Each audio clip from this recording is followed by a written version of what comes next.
You are listening to Additional Crew Film Review with Nick Meyer and Andrew Gomez.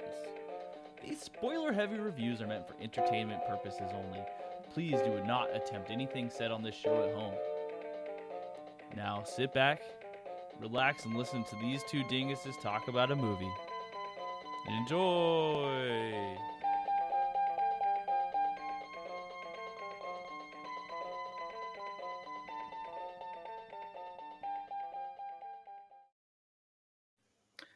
You don't speak Irish. You might know the words, but you don't understand the language. It is the light that guides us towards this podcast. Welcome to Additional Crew. I am your host, Nick, as well as my co-host, Andrew. Hello, everyone. We are here to guide you through our first podcast of 2025, Kneecap. How you doing, Andrew? I'm doing well. The new year rang very nice. Nothing too exciting. Went out, but wasn't much of an energy, so I just stayed in with some friends afterwards and had some laughs. So hopefully you had the same. Hopefully you had your family. Yeah, we had our family, and then we watched the neighbor's kid, and then it turned into like a kid party, which is actually kind of funny. We faked him out by like a New Year's ball drop at like 8:30 p.m.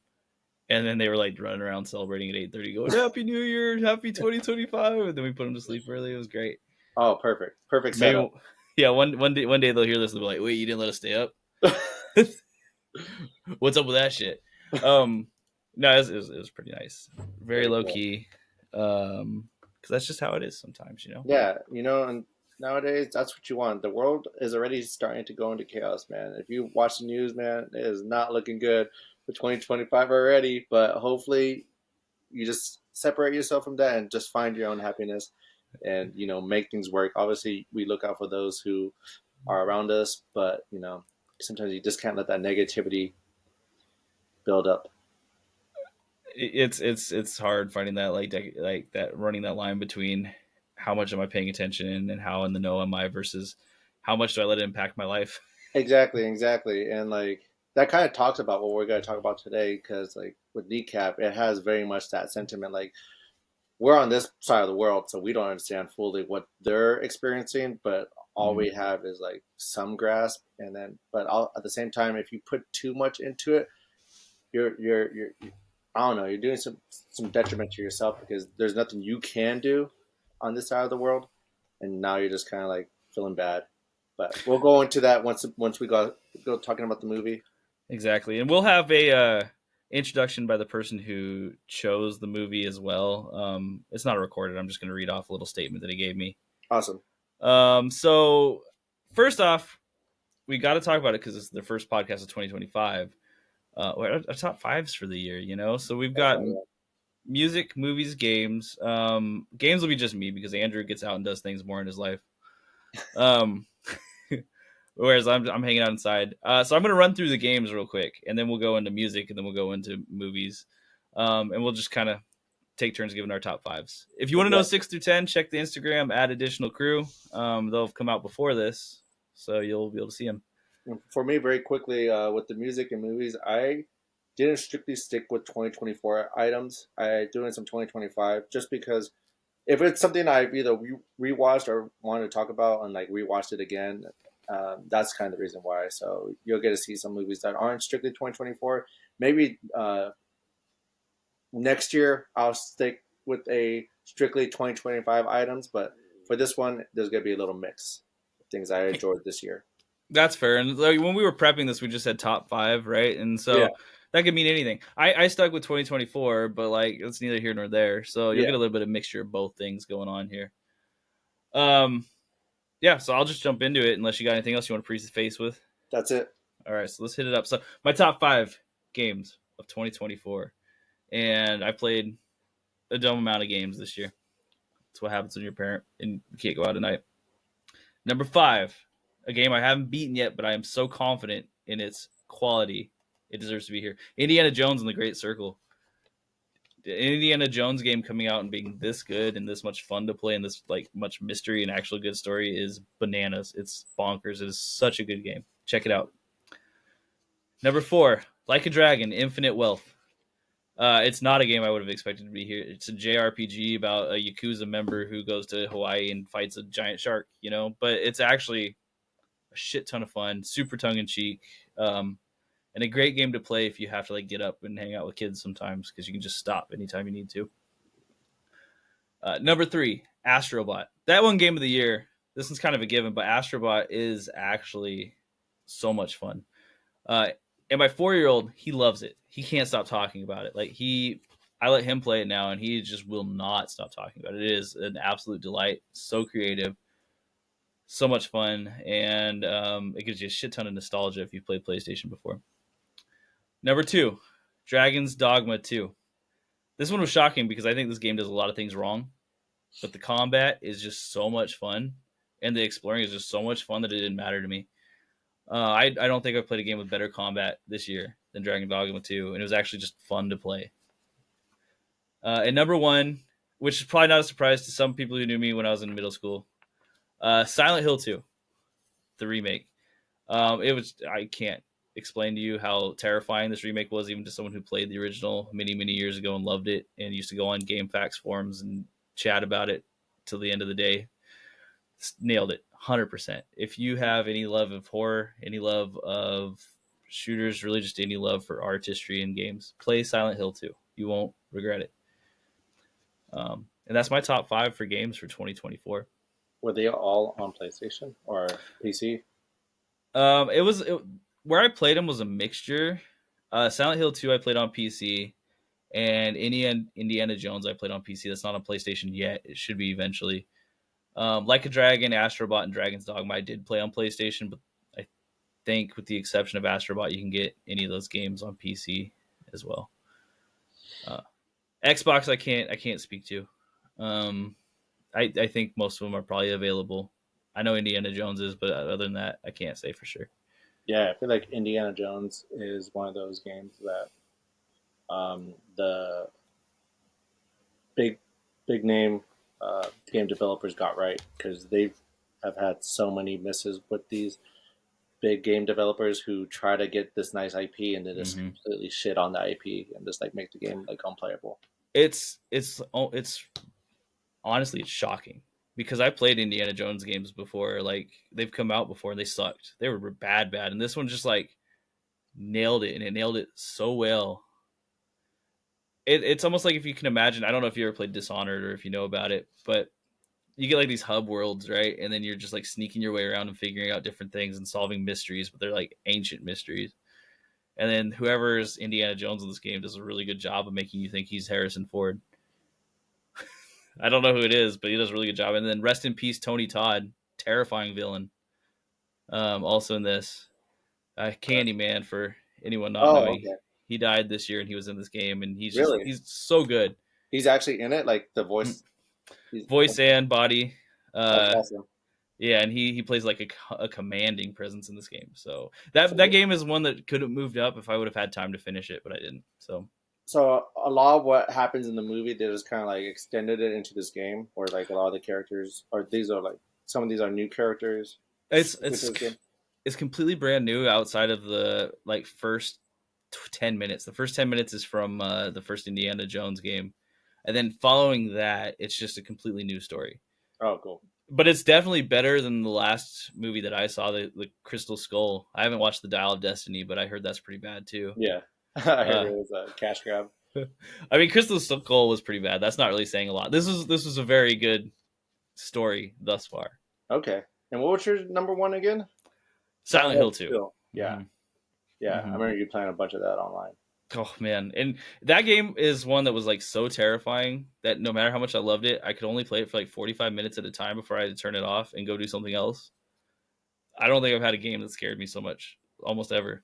Oh, damn. Yeah. It's just is nasty in a good way. Yeah, check them out. 6 through 10 on the Instagram, so I won't repeat that again. If you want to check them out, dude, so please. Um, Andrew, hit me with your top 5 music releases, or not releases, top 5 music listens of 2024.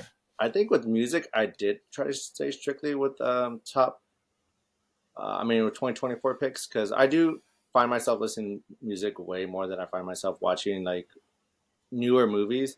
I think that's where what ends up happening. Like I don't have as much time to watch a new film in theaters or in person. I mean, like at home. So like, but with albums, I can listen, pop it in the car. I'm always driving. It takes me an hour to get to work, so I'm always driving. So I think that's why I listen to Mm-hmm. most of my music. And I've been trying to listen to more albums, like all the way through to get the full experience. But these 5 albums, I'd always have on like constant rotation throughout. Like these have easily been the most played albums I listened to in 2024. And to start us off, I have Vegan. Um, Hell yeah. the road to hell is paved with good intentions.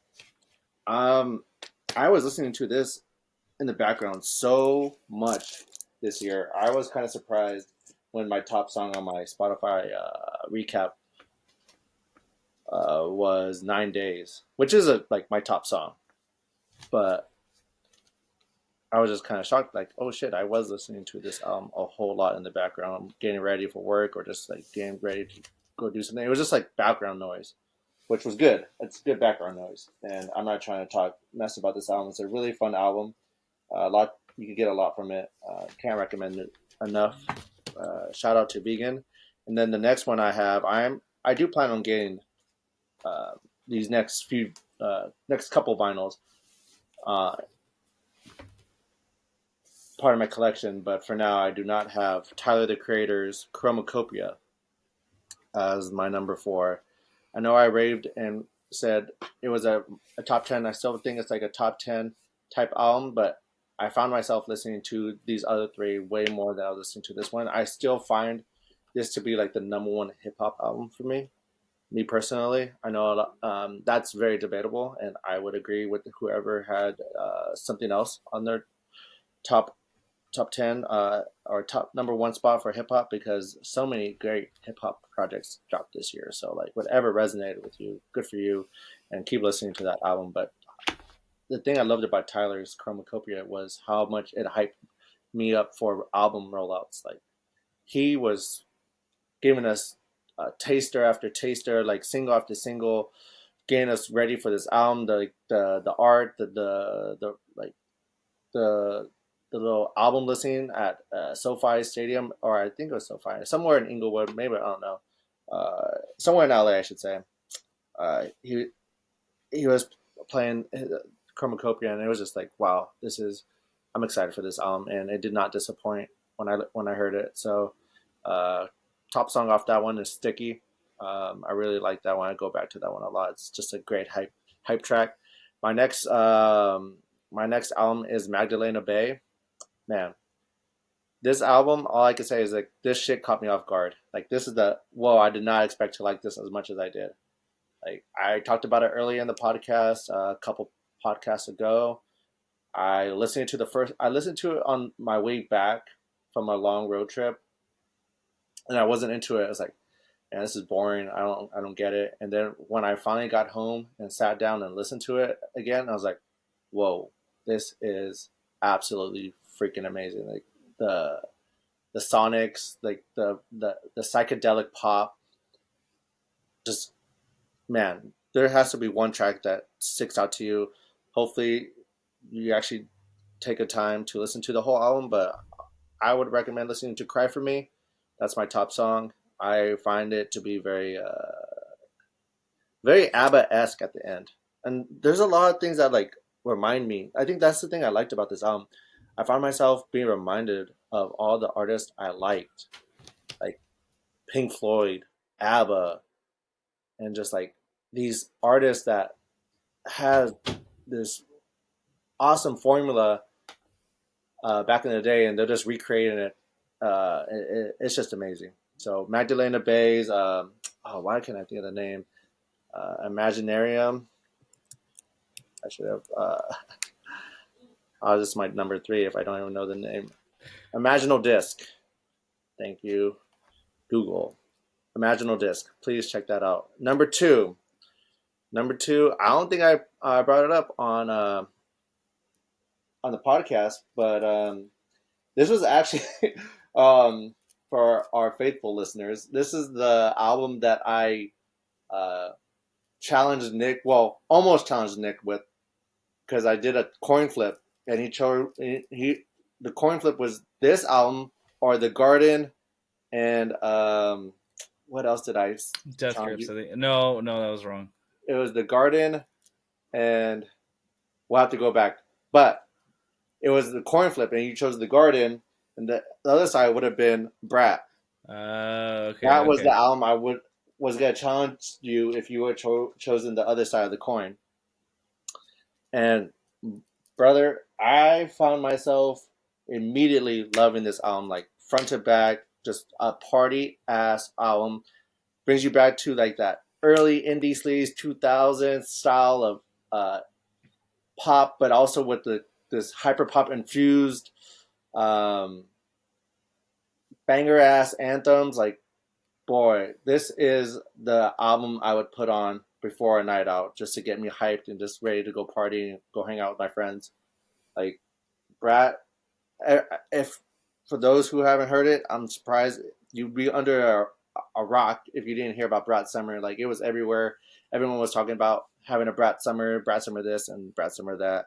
Um, and I've been a fan of Charlie for a while, so I am not like no Fairweather fan. I've loved her stuff since like not Pop 2, that wasn't my shit, but like that one album right before Crash is when I really was just like, oh yeah, this shit connects. Like I get what the hell she's trying to do. And like this was definitely Charlie's year, and good for her for making such an amazing album. How I'm feeling now, that's the album that really just like made me a Charlie fan, and been one since. So yeah, Hell yeah. number 2, Brat, Sympathy is a Knife, top song. And my last and number 1, this may be a surprise to some, but for many it may not. Vampire Weekend, Only God Was Above Us. Man, I was listening to this shit on repeat for like the first month it came out. Like I would just play, connect 20 times over in a day, and it just never got old. It still doesn't get old to listen to that song. Um, I don't know. There's a line in there that I'm sure he doesn't say it, but to me, when I hear it, he sounds like he's saying something about Sacramento, like saying Sacramento Sun. You have to listen to it and connect. Maybe you'll hear it too once you do decide to check out that song. Um, but honestly, my top song from that album had to be Mary Boone. Like I was listening to Mary Boone. Like that's just like a classic Vampire Weekend, um, Baroque pop style, symphonic styling Vampire Weekend stuff. Like it's just amazing. Like It hits Vampire right Weekend. for you. Yeah. Remind me, did you see them in New York or was that in California? I saw them in Berkeley. Berkeley. Yeah. Okay, that's right. That's right. It was the Right after graduate. The Graduate. Yep. We saw The Graduate, and I was Hmm. like, oh shit, this is so fitting. Makes a lot of sense. It's a lot of fun when you have like an emotional connection to the show before it starts. You know that album's gonna fucking kill it. Yeah. No, definitely. I think they were the only artists I saw live this year in a small setting. I feel like everything else was in a festival. So yeah, Vampire Weekend takes the cake on this one for me. Hell yeah. Sick top five. Thank you, thank you. Yeah, and if you would be so kind to share yours. All right, my top five. I don't. So number five coming in. Nails. Oh, that hardcore shit. Oh, this is nasty. So Nails is Every Bridge Burning. It's crushingly heavy. It's a return from a band that could be considered metalcore, that could be considered grindcore, that could be considered Yeah, hardcore. They're like they got the hardcore sensibilities, but they got that grindcore noise. And as you may know at this point, I like chaos. Um, but it's got the right amount of melody and the right amount of groove. Like I when I turned it on the first time, I'm like, okay, this is gonna be too much. Usually grindcore is too much for me, even. You know, and I'm like, okay, but somehow it managed to keep me in it, and it kept me moving, and it kept me in the beat and in the pace. can I Uh, interrupt you for a second, Nick? yeah, I just had to. I want to ask you. So, do you pop that on in your house and like You just let that shit blare out, or No. So like how this do is you this is find a yourself headphone listening listen.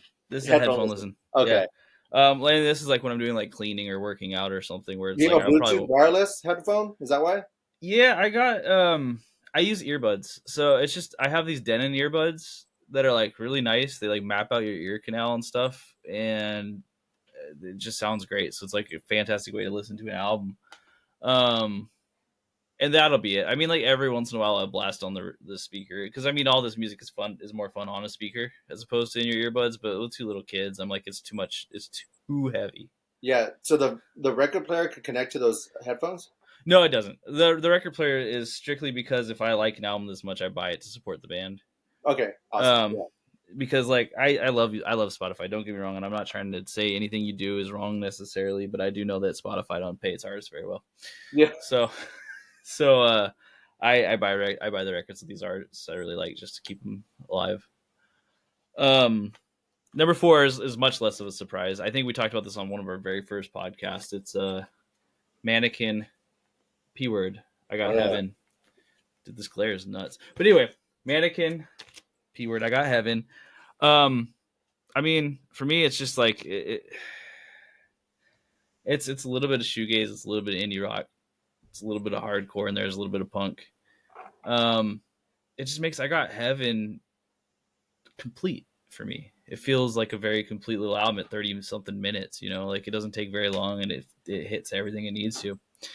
It feels both aggressive, catchy, and vulnerable all at once. Um, and even further than that, this is an album that like I can put it on and listen to it through all the way. But every time one of the songs comes on from it, I'm like, okay, yeah, hell yeah, this is the mood I'm in. Almost no matter what. Like I just don't skip these songs very often. And that's rare because you move through albums and you move through moods. To have one that just like every time it comes on, you're like, yeah, this is right. Yeah. And either that or the algorithm's got me, man. It's got me down perfect. It's like, um, number three, These Sacred Souls. I got a story to tell. So this is almost I want to say like a 60s soul revival throwback sound. It's not necessarily like the most unique version of music ever made, but the 60s soul revival is so well done on this album. The instrumentals and the vocals and the lyrics. Um it accomplishes what it sets out to do, and I can get into it so much. It's got modern flares and flourishes within that soul revival. If you just listen to the first track, which of course as we're talking I'm going to forget because that's what happens. Um, it's Lucid Girl. You can hear all of the instrumentals going on, and they're just phenomenal. If you could only hear one song, I would say listen to In the Mirror.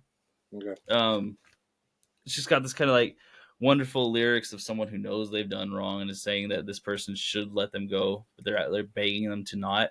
And it still has like the psychedelic feel underneath it with reverb going on. It's just phenomenal. I can dig it so much. I got tickets to them in Portland here coming up soon. Oh, nice. Um, Number two, Stand Still, Steps Ascending. This is New York melodic hardcore.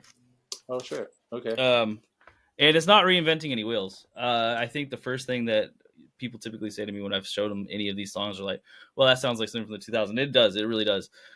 It's just particularly well made. All the songs are catchy or heavy at the right spots. It turns out that I love this like melodic hardcore like genre that exists, and particularly I did this deep dive early in the year, and it was like Staten Island melodic hardcore, which is very specific. But every band that I found from this area killed it. One of my favorite releases like the last 5 years is Private Mind, same label, same place, and that's how I found these guys. And these guys, I just love to listen to this album. It's a fun listen all the time. This one I can blast out on the speaker because it's not too heavy and it gets everyone kind of moving. My favorite track on this one is "In the Dying Light of a Setting Sun," and Yeah, you got to remind me of that band later. for sure. My number one album of the year is Folly Group. Down there, let's see if I can get Falling. Folly. Falling. So they're a London post-punk band. Had to let's be see. post punk. It had to be. While treading some familiar grounds when it comes to post punk, Folly Group settled into one of my most listened to groups for the year. I mean, like, it's not even close. I listened to that album far more than anything else I all thought year. I thought it would be Fontaine's DC would be up there. Now, if you check out the Instagram, you'll see Fontaine's DC in the top 10. So I'm not hating on Fontaine's DC. It just didn't turn out that way, you know. Yeah. Like, I had like opinions on what would be, and then I think I looked at like my most listened to, and I was like starting to see these patterns, and I'm like, no, but I think this is actually pretty close to right if I'm really like digging down deep. Yeah. Um, but yeah, so they keep their genre trappings, but they have certain sonic sounds that are like so clever, and they work with the song so well. Particularly my standout track is East Flat Crows, and it's just the two the drum beat and the guitar feel like they're on different rhythms, and it's just a very unique sounding song while still fitting in within this post punk, and also not like going so far out of its lane that you're just like, what's going on anymore? This is just random noises, which you run into. I think this record is phenomenal, and it's one that from front to back, there's something about each song that just connects deeply with me. So Folly Group down there, number one. And with that said, that's my top five. So top five. I will remind everyone to, if you want our 6 to 10s, check out the Instagram. They were already been uploaded. That's Add Additional Crew. Check them out. Andrew, I hear you got a top 5 movies. Top 5 movies. Oh yeah, let's get it started. I'm gonna start off with one that we reviewed on this podcast, and you're gonna find out that most of my list consists of movies that we saw on this podcast, and it just so happened to be the situation, you know. But uh, Dungeons and Dragons, I really did find myself liking that movie. It's a fun adventure film. Um, Hugh Grant as a villain. What can you say, man? You spoke on it a little bit earlier in the months, uh, where he played a villain in another film. Heretic. What was it? Parody? Heretic. Heretic. Yeah, Mm-hmm. and I gotta check that one out because man, Hugh Grant as a villain just really sticks out, and so Dungeons and Dragons is on my top as my top 5, and then moving on to number 4, Eternal Sunshine of the Spotless Mind. I know this is not a, you know, one of a lot of these movies actually aren't going to be 2024 because like we review so many movies and most of these movies are brand new to me. This one so happens to not be brand new to me. I just revisited it again and just found new love for this movie. It's just like when a movie has such a strong, I don't know, storyline and unique way of writing that and like showing it in a fun perspective and with fun creative imageries, and it just makes you feel like you're in a dream state. And so Eternal Sunshine of the Spotless Mind was a fun revisit and reminded me why I liked it to begin with. So I'm going to pop in just real quick because this is somehow relevant. I'm wearing my Circus Survive shirt today. It's Juturna turns 20 this year, which is their first album. Last song on Juturna is Meet Me in Montauk. It's written about Eternal Sunshine of the Spotless Mind. I had no idea. Yeah. It's a lovely movie. That's never a bad choice. Check that song out. What by Circus Survive. Mm-hmm. Meet Me at Montauk. I just man, I am still debated on whether or not it's a love film or not. I mean, because it can be, I think, and it Yeah, can because I think be. it takes place during Valentine's Day. Mm-hmm. I don't think that this leaves you with a right answer to the existential question it's asking, and so it could be a love film if that's where you come out on the idea of does love conquer? Like, is love conquer all? Essentially, Yeah, like, is it something like that when you look bounds a past person? certain things and just remind ourselves that we're in this because we love each other, not because we're always gonna see eye to eye on things. I don't know. Yeah. Uh, check it out again. Great film. Eternal Sunshine of the Spotless Mind. My number three is Doctor Strangelove, and wow, I know that it's one of those films that gets talked about often, and for good reason. I don't think it overstays its welcome. It plays a special part in cinema. Uh, I, what's it called? All the actors do a fantastic job. I'm drawing blanks on who's in the movie. This shouldn't. Peter Sellers is the big one. There's also the guy who was Patton in the Patton movie. Yeah, but I just found myself really enjoying this film and would watch it again. I think it's just a fantastic film, and that's my number three. My number two goes to Die Hard.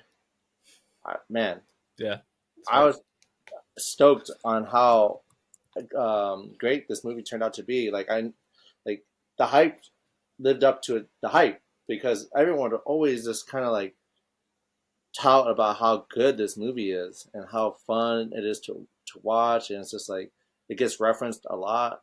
And but sometimes with those films, you kind of forget, or you start to think that like, oh, it's not can't be that good.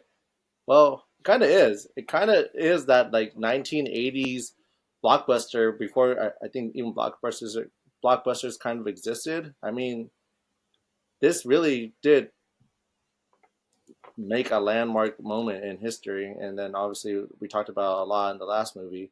I mean, last podcast about how it made it to like the museum of something, right? What was the museum? It's in the U.S. Congress like Library of Culture.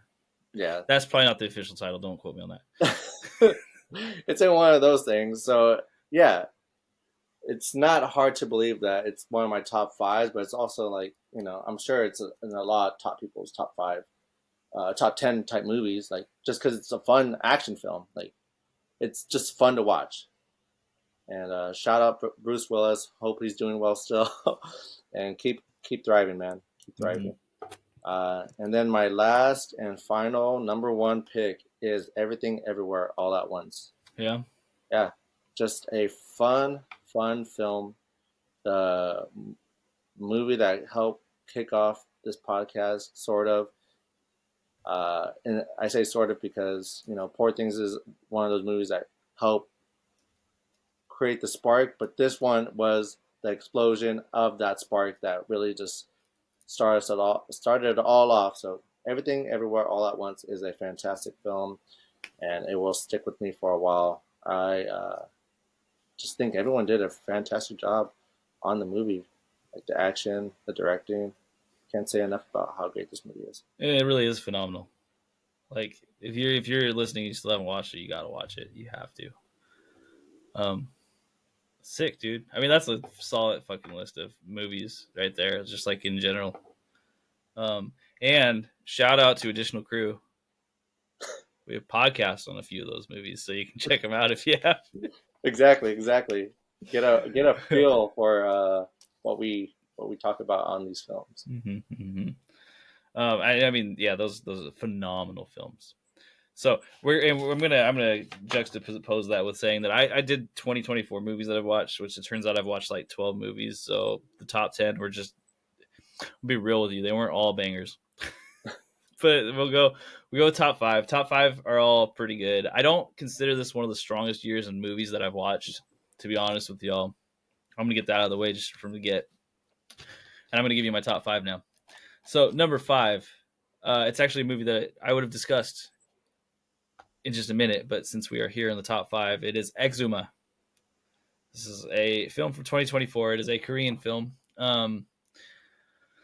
It turns out when you've got a problem, you just got to throw some horse's blood on it. I'm personally a sucker for these Korean shaman centered horror films. I didn't know that that was something that I liked until I watched this one too, and I was like, I just something about the setting works for me. I mean, the Wailing is easily in my top three movies of all time, and this has very similar vibes to The Wailing. But this one had really good setup. It had really good character development, and the intrigue was like well done. Like they built up a lot of this tension, and you were wondering what was happening, what was going on. There was one issue with it that I had, and it was that the actual villain design and some of the scares were kind of lacking. So as a horror movie, I didn't think it did very well, but as just a general movie, I liked a lot of what I saw. Um, so it's like a mixed bag, but I think this was one of the better ones that I saw in the year. Number 4, Beetlejuice. Um, which I did talk about on this podcast earlier, but it was a good sequel, and it's like Michael Keaton as Beetlejuice killed it. They didn't do too much of a retread, like a lot of these nostalgia sequels that they do, they have like 10 to 15 minutes of footage from the first movie in it. They managed to avoid that completely. That's not in this movie. The gags were actually funny. I laughed a good amount, and it didn't feel like you had to be like a huge fan or know absolutely nothing to enjoy this movie. Uh, Super solid, super fun watch. I do recommend it. And again, like Dostoevsky said, later fucker. It's just such a good line, and it works so well.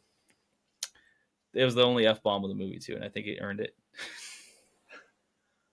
My number 3 movie of 2024 is Long Legs.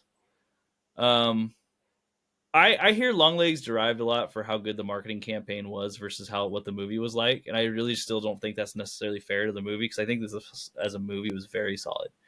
It was very well done. It was very intriguing. Lots of mystery.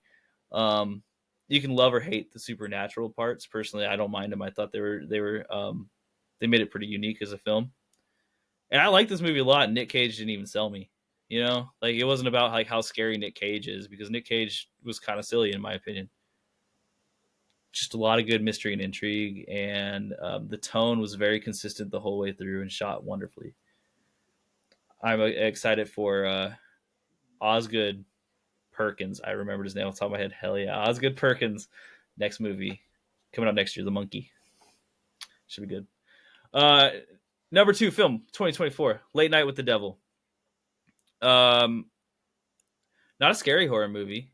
I don't really know like how well it works as a horror movie. It just isn't scary, but it is very interesting and intriguing. And as far as films go, it was shot with such a style and with such constriction over what it could and couldn't do that I think it really pointed this one in a nice direction. Keeping it as a almost like I don't want to say mockumentary because it wasn't really funny, but it seemed like a documentary that was set on this episode of this particular show. Worked so well for me, and it draw me in and entranced me in the atmosphere of this so thoroughly that I think it was a movie experience that I enjoy and I would recommend other people watch. Don't go into it thinking you're going to be scared though. Go into it for the spectacle of it. And I mean spectacle in a lot different a way than like Gladiator 2, where it's like everything's in your face exploding. This is just like get entranced into a world that's different. Were things exploding in Gladiator 2? I honestly I don't really know, but like I remember I've heard a lot about sharks and bears. And that's a bad sign for Gladiator 2 in my opinion. So my number 1 film of the year is probably not a surprise. It's The Substance. Oh Um yes, The Substance. How that did not? Sorry, that didn't make it in my top 10. If I would do it, I completely forgot about The Substance. No, that's a great film. Yeah, yeah. The Substance was so freaking unique, and like it just hit on all cylinders for me. It just did, and I think we had like a minor disagreement necessarily about like the ending and how well it like, but I just love this movie could continuously find a way to one up itself. And again, it's just so disturbing, and yet I'm laughing the whole way through, and not even like the dichotomy between laughter and disgust almost just completely disappear at a certain point. And that's not to say one loses its luster. It's just it is both simultaneously the whole way throughout. And that isn't to say that it doesn't have a point, because it also manages to continue and keep a point throughout the whole thing. I think anyone who even enjoys horror movie tertiarily, maybe a word, not sure, should watch The Substance. I feel like it's gonna be in the zeitgeist as we keep going forward and celebrities keep doing these crazy things with their bodies. Mm-hmm. Mm-hmm. stay up to date and maintain this this look of youth Mm-hmm. where you know why you don't need to age. We're not we're not supposed to live infinitely. Age. Yeah, and this is gonna sound like I'm bringing her down pretty, but like Kate Blanchett's starring in a new movie, and if you watch the trailer for it, she's trying to do the anti-aging thing, and like she just doesn't even look like Kate Blanchett anymore, you know. And it's like whatever you do, whatever you want. You're like, I don't care, Yeah, if that but makes you feel happy and pretty, go for it. If that's what helps your self esteem, by all means do it. But don't do it at the detriment of yourself. At the same time, like mm-hmm. you're really if that those we're supposed to naturally age, and there are things that you would want to help prevent from aging, like wearing certain things, but don't do it unnaturally. Sometimes, man, just get it. End up 100%. I also think that this movie could create like almost a new genre of aging star that you haven't seen in a long time shows up in a horror movie to revitalize their career. Because how shocked would I be if Demi Moore gets nominated for an Oscar on this film right now? Is not very like typically horror doesn't get into the Oscars, but people are talking about it a lot. I mean, you gotta Get Out. It's true. It's true. I mean, but the only movie that's ever won the Best Picture on a whole otherwise is The Exorcist, right? Like, Oh, really? yeah, and that was like in the '70s. So they don't like horror very much. They just don't. Yeah. They also don't like comedies that much, but they're happier on comedies than they are with horror, especially if your comedy's got a side of drama. But we'll get there later. So that's our top five. We went through music, movie, and games, right? So we did the thing. We did the thing, and I did watch Late Night with the Devil. I forgot to mention that a couple podcasts ago. I did watch that. We'll I see. probably talked about it. Completely forgot that I talked about it, but yeah, that was a fun film. I think the last 20 minutes are the best part, but it's not too much of a slow burn because it's a short film. Mm-hmm. But yeah, it was enjoyable. I enjoyed that one a bit too. I think for me, what really worked with Late Night for the Devil, like I said, is like it's almost like just the way the atmosphere worked, and it brought you so much into that time frame, and like you were watching something at that time almost, you Yeah, know. yeah. um which I don't know, like the constraints can sometimes also be the strengths, um for me. So we did the thing. Now we've each also got some movies that we watched in between the last pod and this one. I already talked about Exuma, so Andrew, go ahead and start us off. What's a movie that you watched? Yeah, I watched two films. I watched Turning Red and Inside Out 2. One was better than the other. I'll start with the one that wasn't as good as the other. That's Turning Red. It's just you know, for me, it felt like a generic Pixar film. Looked like they were trying to hit a quota. Pixar is always trying to like make a movie each year. I think that was just what they had available to them. And if this is your favorite, Pixar Disney film, I wouldn't be mad at you. But like, you know, there's better ones I feel like, and the better one would be Inside Out 2 for me, if you had a choice to watch either one. But the thing with Turning Red, like I said, it's just like a very standard story building and nothing too exciting. I'm giving this one a 4 out of 10, and also Pixar is just kind of weird sometimes. Like there's like a moment where the creature, the panda mom, comes and destroys a stadium, and she just gets a slap on the wrist after that whole incident happens because, cute panda, but like at the same time, you destroyed a whole stadium full of people. I would imagine people die during that. Like that's like involuntary manslaughter because you were it's, looking for your daughter. it's like it's oops, that's actually only a horror movie. um, but it's Canada, so I guess that's why things are a little more lax. Like, It's oh, cute okay. panda. Sorry, boot. I'm sorry. I don't mean to alienate the Canadian listeners. Um, The far and few. the I'll jump in here with the one movie that I have. This is gonna be a hot take. Someone's gonna hate that I said this, and someone's gonna love that I said this. So I watched Nosferatu, Mm, and I went and saw it in theaters on Christmas, and quiet theater, wonderful experience as far as the theater goes. But I'm gonna give you a heads up. I'm giving the movie 4 out of 10. damn. So after watching it, I was a bit confused on why this movie needed to be made. Ooh. I felt like it was less atmospheric than the 1920s original. The attempts at jump scares were just really telegraphed and poorly done. At some point, it pans to a stairwell for no reason. And then it just sits there for like 3 seconds. And then it pans back, and there's someone behind the main character. And it's like, okay, if you're going to do that, at least like make there a reason for them to be looking at the stairwell. Don't just do it so that way I know a jump scare is coming. And then, oh no, there's Lily Rose Depp. She's terrifying looking.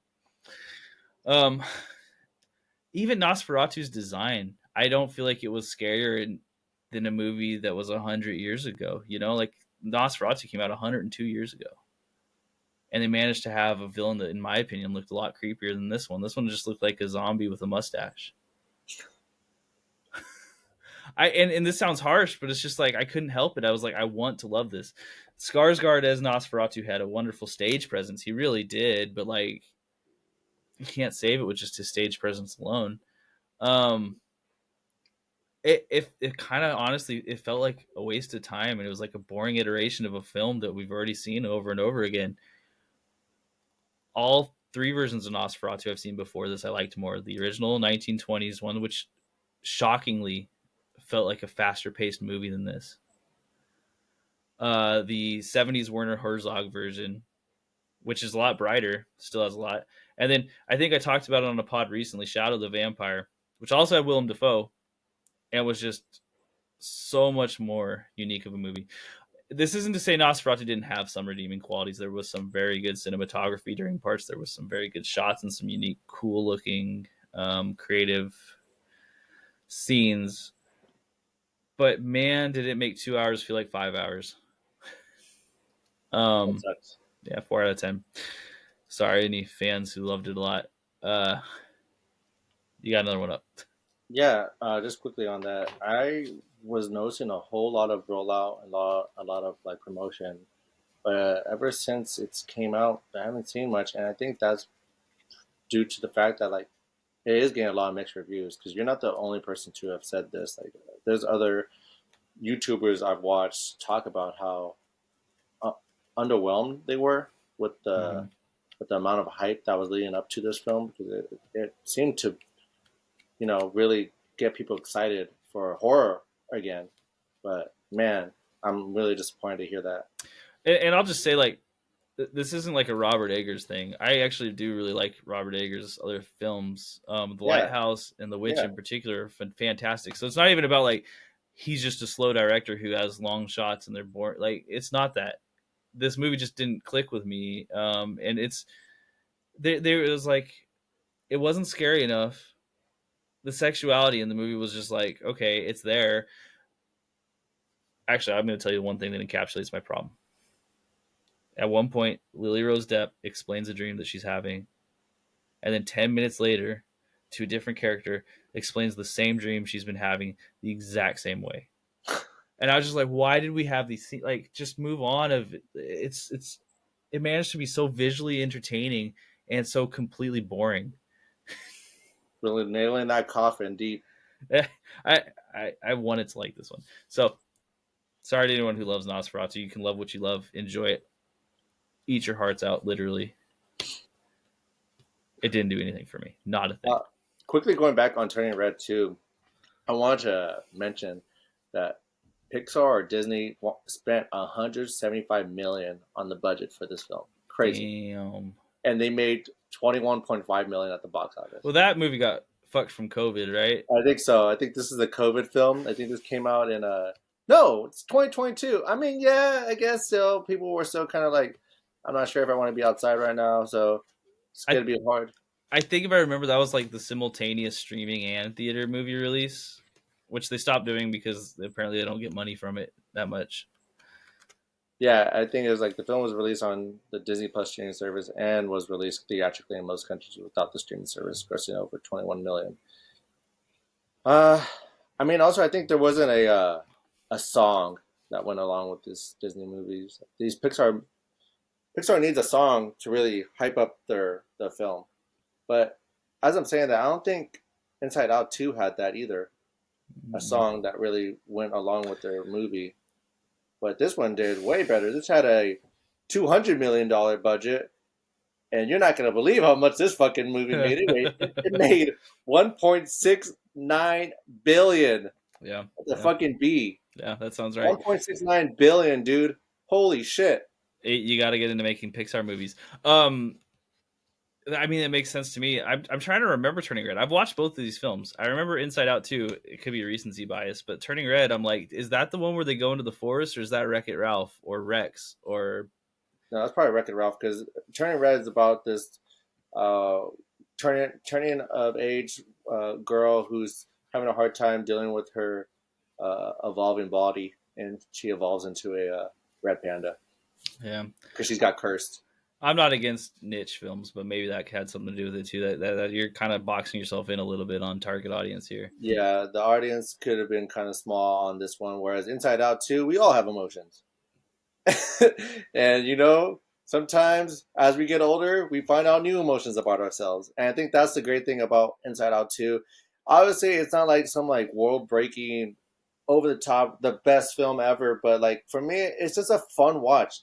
I could turn off my brain. I could look at these characters. I could look at these, emotions and how they interact, and just start to look inside of myself. Mm-hmm. I wonder if this is how I would process this, and how would my emotions look if I was in a Disney film. And it's fun for a child, and it's probably just as fun for an adult to watch this alongside. It's not boring these other Pixar, kids films. And it's a good way of showing kids how emotions work, and how certain things do get in the way of others, i.e., anxiety gets in the way of happiness a lot of the time. Mm-hmm. So, they got that thing going too right now, like what they did with Toy Story, where the first movie was set at a certain age for the girl. I can't remember her name. And the second movie, now she's a little bit older. At the same amount of years go by, they're like, okay, now she's in middle school or whatever. Yeah, about to go into middle school, and I'm sure they're gonna have an Inside Out 3 where she's graduating high school. So get ready for that, everybody. And it'll be right along with the age of the kids that were watching this film. yeah, That emotional connection is good. Not the kid animation, but the kid voice. Did they? Yeah, they're I was looking it up because I saw that they replaced Mindy Kaling, and the only reason Mindy Kaling is who did she play? I think she played Disgust, the green one, and Inside Out 2. And my only guess of why she got replaced was because she got kind of in hot water with her power and her as a producer or director of a show, where it wasn't in the script, but she took it upon herself to kiss the lead in a shot because she thought it would work for the scene, but switch the roles, it looks kind of suspect. Yeah, that's not. We were just playing the scene out, we see how it works. Some light sexual assault right there. So that's why I think replaced her, but then they replaced the other girl, who Riley, who I found out is a Sacramento-esque native. She's from Northern California. Sick. El Dorado Hills, so. Sick. It's always nice to find out someone's from Sacramento. Yeah. It's rare. Hell yeah. It's you gotta shout out the ones that come to the city, because not a lot happens in Sacramento, even though it's the capital. Well, with that said, do you have anything else? Did you give Inside Out 2 a rating? Oh, I would say I would give this a 7 out of 10. Just a solid, Pixar film. Loved it. Fun watch. I would watch it again. Inside Out 1 still is better. Made me cry, for sure. Yeah, I did think Inside Out 1 was better. I enjoyed Inside Out 2. I'm not going to give it a rating because I watched it with my 4-year-old, which we didn't watch it in a way that a rating should be applied for. There's multiple cries and stops and stuff, and, but it was an entertaining film. It was one that I did not mind watching, which is not always true of these children's films. You want to talk about a movie? Let's hop right in. Okay, so I'm going to preface this. This movie, I was given permission, was chosen by John Kelly, DJ John Kelly. He's not the actual DJ, but it's always been funny since we've worked together. So I'm going to read off a little bit of a quote that he gave me and why he chose this film. And he gave me the okay for this one too. So he said, there's just something about the two frontmen. They're kind of odd looking, but also a bit handsome. They're dirt bags, but they're charming as hell. And I feel like them just being themselves and rapping in Irish does a lot to bring people to the idea of a united Ireland than bombs or starvation ever did. People Huh. eventually tune out misery, even supporters of that misery. And I think by them delivering their message in such a fun film, it's winning people over and getting them to understand their cause while also being a fantastic movie that I really enjoyed. And that's why I chose it for you guys. So thanks, John. We are, of course, talking about Kneecap. When fate brings Belfast teacher JJ into the orbit of self-confessed low-life scum, Naoise and Liam Og. We'll get to the names in a second. The needle drops on a hip-hop act like no other. Rapping in their native Irish, they lead a movement to save their mother tongue. So Kneecap is a 2024 film. It didn't have like a wide release. Netflix was the closest you're going to get to a wide release. It is directed by Rich Pepiat. And before I go any further, I may speak for both of us when I say this. I'm not going to attempt to pronounce full names for the people in this, and I apologize because I know this movie's about language, but that's why I don't want to destroy your names. I just No, that's fair. There's consonants and vowels in places where I'm not used to pronouncing those letters together. mhm. So, other than Liam and JJ, the other person, that's a tough one. But we'll go with some of the DJ names and the names that work for Yeah. this So film. we got Rich Pepiat. He's the director. He hasn't really done anything else that I think you would know, that I think anyone would realistically know, not just you. Um, if you do, shout out to you. You're in the know. Yeah, no. And then we've got the three stars, the three members of Kneecap starring as themselves in this film. So already it's got a little bit of a different dichotomy because Mokara, DJ Prove, and Moglai Bop. Again, sorry if I say their names wrong. They are all playing themselves in this film. They are not trained actors as far as I can tell. We do have Michael Fassbender hanging out in this film. He seems to really enjoy these North of Ireland films. He was also in Hunger, which featured kind of a similar tone and a similar message. And then a bunch of people that I don't really know. I hear that Jessica Reynolds is someone that people might know. She played Georgia in this film. She's an Yeah, Outlander. the Uh, the love affair. yeah, The Love Affair. Um, but this is a movie that I don't think we've done a ton of movies like this. This is almost closer. It's a comedy kind of biopic kind of, I don't know, like just hip hop. Foreign film. Yeah. Um Foreign films we're kind of familiar with. Biopics we're not too familiar with. I don't think we've done a biopic film. no, this has got to be the first biopic, and it's probably the only biopic I've seen of a band that's so relatively new. Um Yeah, well, now that Bob Dylan just got released, we might have to do that one sooner or later. I will definitely watch that on my own, probably, but we'll see. Maybe we'll save it for a podcast. Who knows? it's interesting. So, Kneecap, we follow the kind of formations of this group and some of the tribulations they went through as they were forming, and we get to learn a little bit more about the importance of their message, even though arguably I'd say it's not fully their message. They were really just hip hop artists that talked about getting high a lot. But Yeah, they couldn't make it to the radio, but I think that was their message. Because how do mhm. you reach the youth without talking about sex and drugs? They're not gonna want to listen to some boring ass topics, and they don't want to hear about they don't want to be preached at, but they want to have some underlying tones of messaging. And Mhm. so, how do you inspire the youth, but at the same time preach your mess, like not preach, but send that message out? And I think that's how they found a lane that works Mhm. for them because it's the youth that's going to be holding up holding up those torches to government again. because the adults, while they're in doing it now, they're still going to be doing it, but you need to get the youth involved too. So you get people inspired by culture, inspired by music, and so they made it work. And kind of like how they said it at the end, like hip hop has been the voices for black people in America, where now they're using what they saw that worked here in America for them in Ireland, you know, because the Cranberries weren't helping all that much. No, I'm not saying. Never mind. They were. They did. Zombies did a lot. Zombies did a lot, and you forget how important that song was.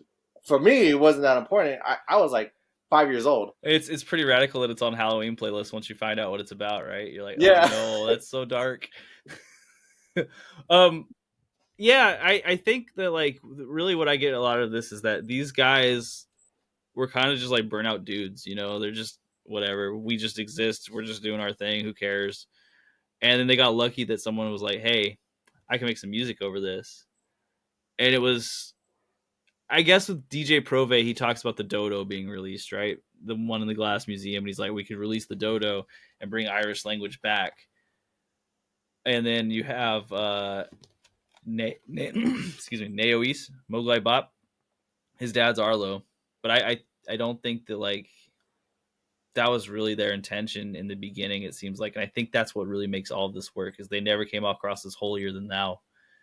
I will tell you what you will like and what you will think. It just kind of was like one of these things like, hey man, if you relate to me, maybe you can understand where I'm coming from, and you can understand that like, hey, I would love to be able to do these things that I've always done without having to face backlash just for existing this way. Um, and I think that's what works for the message of this film. Now, as far as like the actual movie itself, I thought it was a I mean I laughed quite a bit during this film, so I thought it was a pretty competent comedy with a little bit of unique stylings going through and some pretty good pacing, which we can get into. Yeah, the comedic parts um, did land. I think the thing that made me laugh the most though was just how much drugs that they had available to them, and it didn't seem like they had a lot of money. And I get it, you know, the dark web, I guess, is an option for people to uh, buy drugs, but I would still imagine they're being pretty expensive. And these guys were just throwing it out there like it was candy in a bag. Like everybody gets it. I guess the good news is that they're still living with their parents, except for the DJ, right? So they had no Yeah, I outgoing don't know where expenses. Mochar was living, Liam, because he looked like he almost didn't live anywhere. Yeah, they didn't focus on his family almost at all. I think they show a picture at the end of his family, and he does like have parents that he's around. I'm speaking out my ass really. Besides this one picture, but Mochar and his family, they're like, skip it. Let's Yeah, focus on we don't have Arlo. time. You're just gonna be the love interest of a person that probably doesn't exist in real life. And so they preface this movie that it's a mostly true story. And yes, if I had to agree with you, I think the parts that aren't true are probably the more bombastic parts that they show off. I'm not shocked that a rap group would be bombastic and like have this like braggadocious nature, you know, where they're like, yeah, man, we get all the ladies, we got all the drugs. That doesn't shock me. And I think the one saving grace where it was like it didn't go over the top is when they fought the radical Republicans against drugs and got their butts kicked. Oh yeah, like are you talking about the part where they kind of fast forward all that? Yeah, yeah, where they're like, you don't need to see this. Yeah, like we're not gonna try to train and act how to fight. Yeah, exactly. They're like, that didn't happen. We got the shit kicked out of us. Um, and I was happy to see that because I was like, it could have edged so into this like over the top, like, okay, come on, guys, territory. But then they pulled it back. I realistically for me, it's like these guys just know the line of where to be relatable. They know how to ride that line really well. They're like, we can sell ourselves as this exceptional thing, and yet still keep ourselves as just relatable everyday person. And they hit the line really well. Um, I don't know if you've seen their imagery before you watch this movie, but the fact that DJ Prove was an English, or not an English teacher, I'm sorry, a language teacher at a school, an Irish teacher. Mm-hmm. is just shocking to me because he's got the balaclava, the ski mask going, and you think that he's going to be the baddest, hardest member of the group, and then you find out he's the dude who's like a few years older, who's just been teaching at an elementary school forever. Yeah, like before I even knew much about this band, I think I was watching like a review channel on the newest album because he came out with an album this year, which I did take a listen to, and I actually did found myself liking a couple of their songs. A lot of their stuff isn't. Oh, there you have it. That's Yeah. the one. For anyone who's just listening to the podcast, I'm showing the album right now.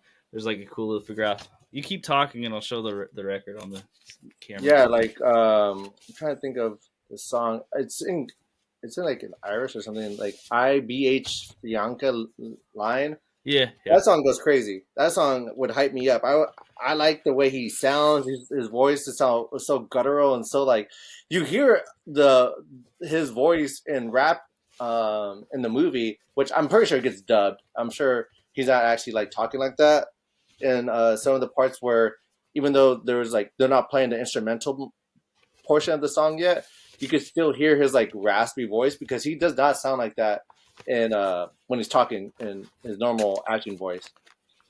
Like he has a lot of like reverb sounding, and it always threw me off because I knew they're about to do like this whole song number, but it always threw me off. Like his voice on the microphone sounded way different than his voice in real life or in the acting. And that's 100% correct. You can definitely tell the difference between when they're in like perform mode and when they're not. I think like, and this is not fully related to the movie, so it's kind of like tertiary. If you listen to like their early music, you can hear like the evolution of their Sound. confidence. Oh, the confidence as like MCs and like when they're up there rapping, like in the first track, and it's not to say the first tracks are worse. They just don't sound as confident. They've got like this much more stony delivery. It's one note, kind of like go forward, and the beat really does most of the work. Whereas it seems like now they've gotten a lot more character in their music. Sure. Yeah. Which I also thought was a nice little.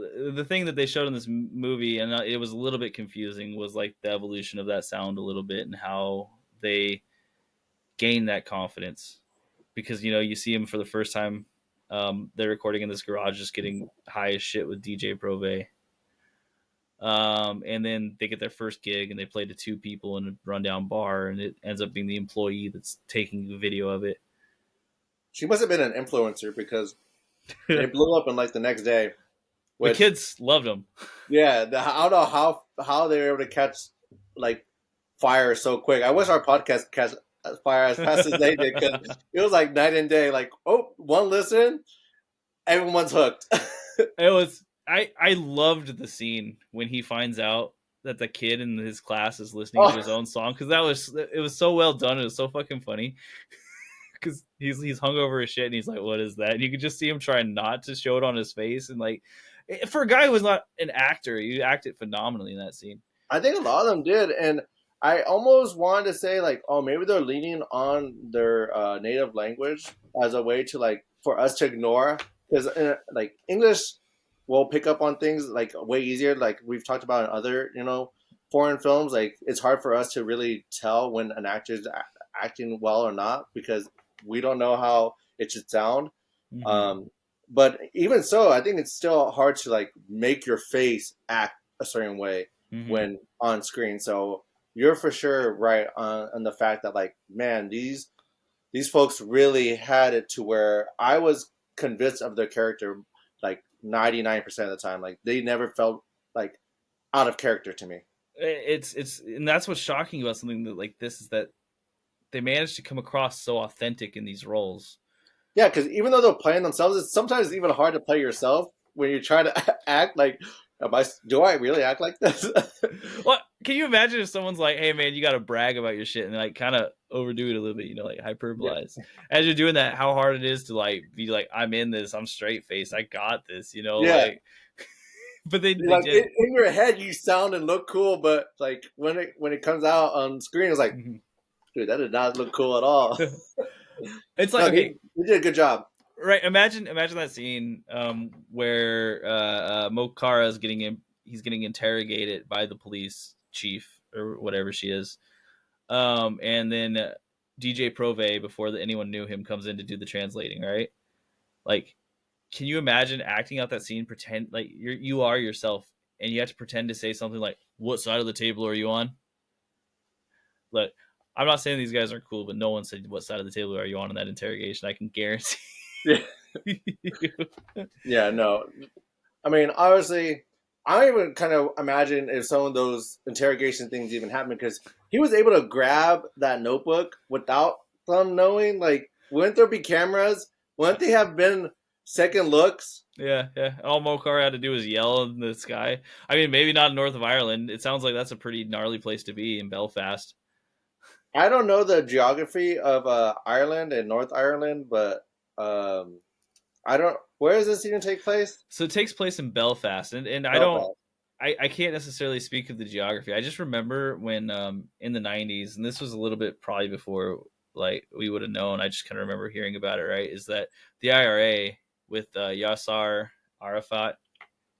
I'm sorry if I'm wrong, but I'm pretty sure it was him. They were considered like a terrorist organization. They were doing the car bombings and everything, and it happened in Belfast. So that's like the beginning of the movie when they were showing the car bombings and stuff. Yeah, the West Belfast. Yeah. Mm-hmm. So like it's known to be a pretty gnarly place. And let's see, Yassar is Palestine, so I'm probably wrong about him being also involved in north of Ireland. These things are going to overflow on each other because there's a lot of similarities happening. Anyway, moving away. So, uh, shot composition, we don't necessarily always talk a lot about. One thing that I did really enjoy in this film is how often they were able to get green, orange, and white organically on the screen at the same time.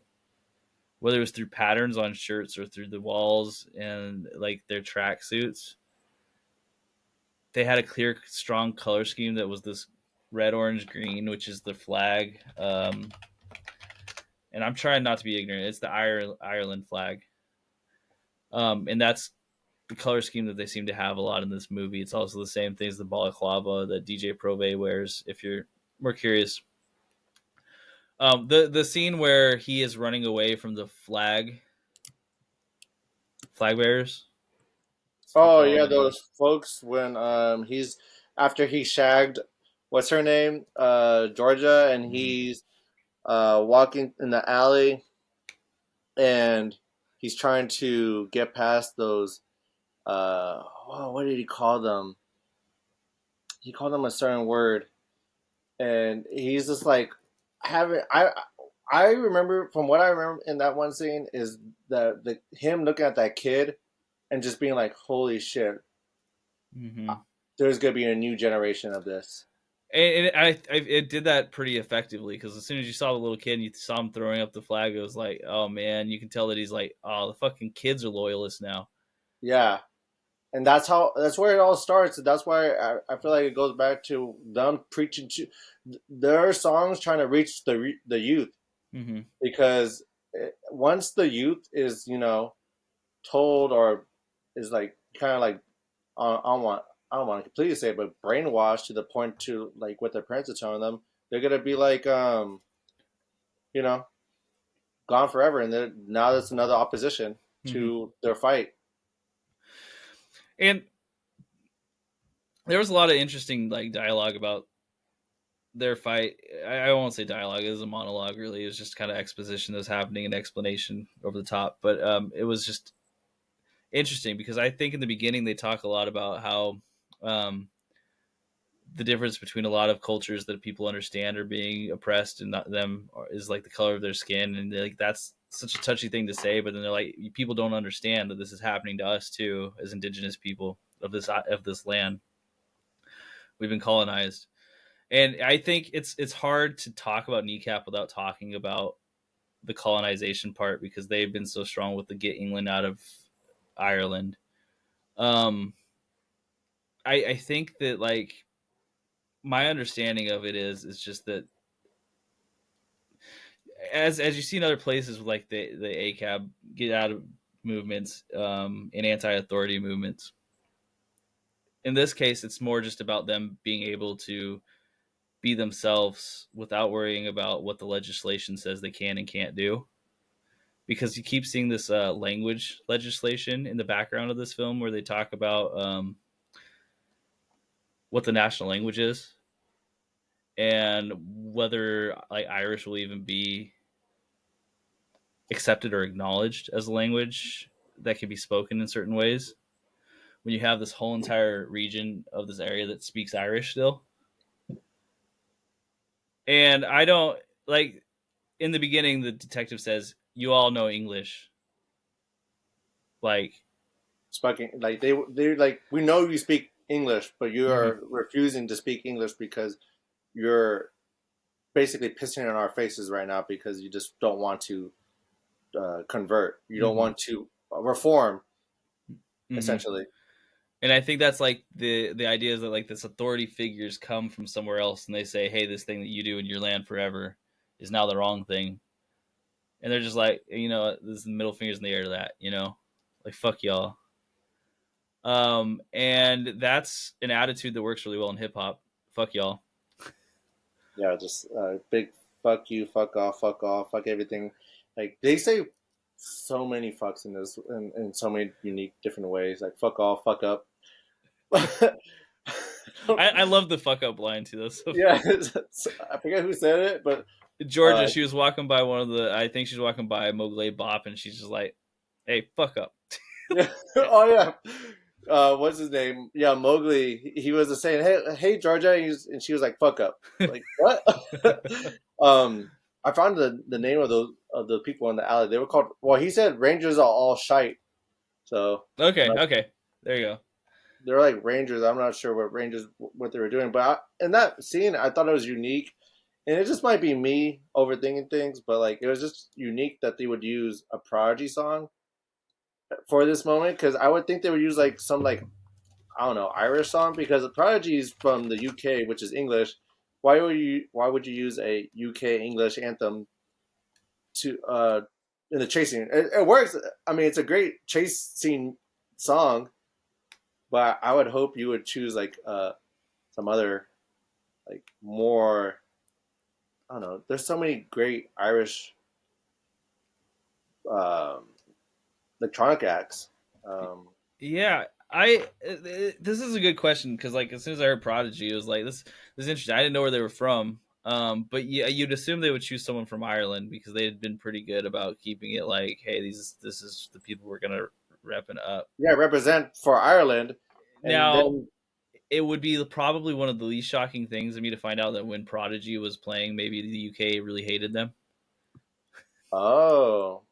No, I mean maybe, but they've always been touted as like a big deal in England. Like they've always been like a big part of England's zeitgeist back in the day when they were doing all their big beat songs, and they really just put like electronic music on the map for its time. But I mean, again, I was kind of shocked they used that, but then they came back and they did right by including Bicep, the song Glue. I was listening to it, and this song came up during uh, Liam, who's been the narrator of this entire film. Like there's a lot of narration, and he does a really good. He has a good narrating voice, uh, and he's going on about how there are like 80,000 Irish folk in Ireland, and then there's that speak actual Irish, and then there's only 6,000 in Northern Ireland that speak actual Irish. So in this little speech he's having, you hear Bicep's song in the background, which they are from Northern Ireland. They're in Bicep, which are a really great act. They have some really fantastic electronic music and are really holding up. Um, I would have been happy to have heard Aphex Twin play during the chase scene because he might not be fully Irish, but I know he was born in Ireland Okay, and so he connection. made his move to the UK somewhere. That's interesting, and I know that they're not like intimately opposed to people moving to the UK because they've worked with Fontaine's DC a lot, and Fontaine's DC is from Ireland, but they moved to England or they moved to London at some point. I think their whole album, Skinty Fia, is basically about their move to London and how they love Ireland, but Ireland's not letting them grow the way they need to. And I think that's what it comes down to. Is like they have this. They don't hate the British people. They hate the British authority. Mm-hmm. Yeah. Yeah. And I would understand that sentiment. Like I speak veering a little left into talking about how myself and how it would make me feel if one day I woke up the next morning and in America suddenly said, okay, Spanish is completely out of the lexicon. You cannot speak Spanish. We're not going to have Spanish anywhere on bank signs. There's not going to be Spanish speaking like supermarkets. Like Spanish is out of the fucking lexicon. You cannot speak Spanish. That shit would hurt. That shit would be like crazy. And like we take for granted some of these certain freedoms that we are able to speak as many languages as we do speak here in America, but or United States, I should say. Yeah, and I think that's a good point because like so many of the Spanish speakers, it's not like they weren't born here and don't belong here. You know what I mean? And that's kind of the same thing. It's like people are born and they belong to the place where they're born and raised, and it's like just banning their culture is very damaging to the people. I mean, because we talk about they talk about intergenerational trauma a little bit in this too, and how it's made it very difficult for them to get like on a. No, I won't say anything about like what intergenerational trauma necessarily does. I will say they specifically mentioned ADHD and PTSD as just baselines for them. And ODD, whatever that one was. Yeah, that one I don't know well enough to. Yeah. I wasn't sure if they were just trying to make a joke by calling themselves odd. No, okay. I'm gonna Google this on. I'm not trying to make a joke about ODD. No, okay. This is oppositional defiant disorder. Is ODD. Okay. So that is 100% just like we hate authority just because we hate authority, and we say the opposite of whatever you say just because that's what we have to do. And I mean, you know, these things are real. Like it's talked about a lot here with like Native American folks. For sure. Just intergenerational trauma just exists within you, and it makes it a lot harder to adapt over these decades and decades of whatever people are telling you to do. Which this is like a bit of a side note. I see this in a lot of the foreign films that I'm watching right now. It's like this Korean film Exuma has a lot of like undercurrents about how the Japanese and the Koreans have tension, and what the Japanese did in the past is still affecting Korea today. For sure. So this isn't just like specifically them, but it is a microcosm of the same thing that we're seeing. And like as these entertainment industry gets bigger and it gets easier to release stuff and more people are watching, I think we're going to keep seeing this theme pop up over and over again of like we've been oppressed and we've just never had a voice to say it with. And you know where you fall on that's where you fall on that. I can't tell anyone how to think. That's just you know as we've seen here, they make a strong point of like, hey, we think the people who live here should be an authority of themselves.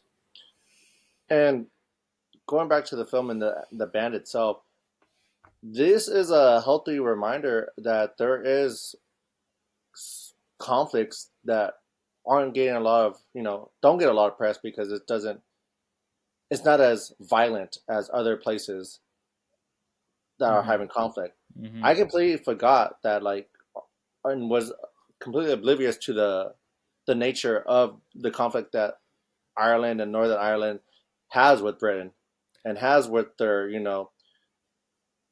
kind of takeover of their land. And it's wild because in the lexicon beforehand, before these ceasefire generation, as they call them, right? You had it. It was so known that we have a common drink here in America called the Irish car bomb. Yeah.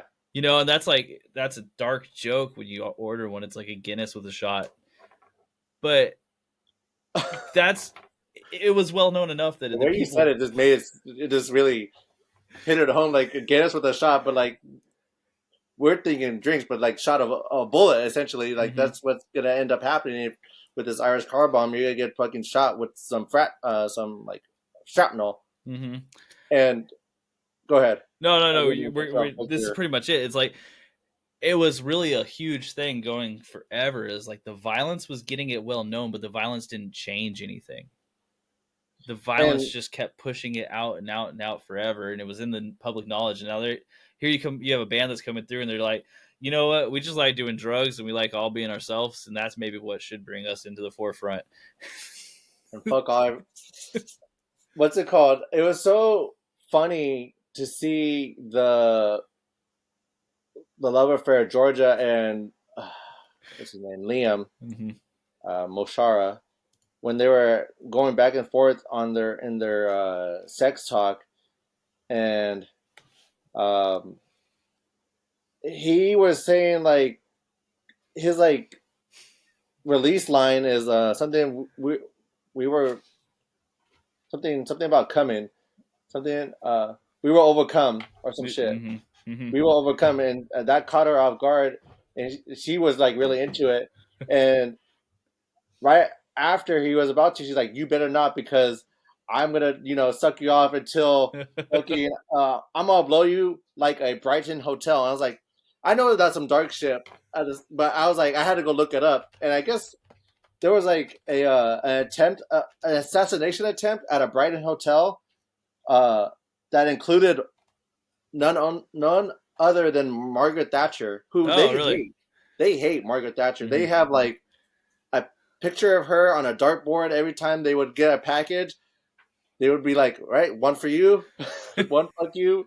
Um, but yeah, like because she herself was British, I believe, like native, like not native, but she was born in Northern Ireland, but Was she? she's British, and I think I can understand how fucked up it must have been to hear him say on stage like all Brits get out, Mm-hmm. because like it's that weird space where like now I'm born here too, so now I feel like a part of this is my land, Yeah. because now I'm born here, but I get it that's your land too. Like It, so I'm in this complicated space. I think this part was important for context too. Like you hit on a good part because when he did that and she was like, "Wait, I'm a Brit," and he's like, "No, not you." He's like, "There's context behind what I'm saying, right?" Because I think it's easy when you hear that term, and I think a lot of the times this happens is it's taken without context. It's just like he said, "What? Well, that's wrong." A lot of people are born here. And he's like, "No, that's not what I mean, though. It's just the Brits with authority that don't deserve it and don't live here." Yeah, and it's like they're trying to fight for this land that once belonged to them, but it's that hard it's that hardship that they still have to wake up knowing like fuck, this Yeah, isn't my land, because technically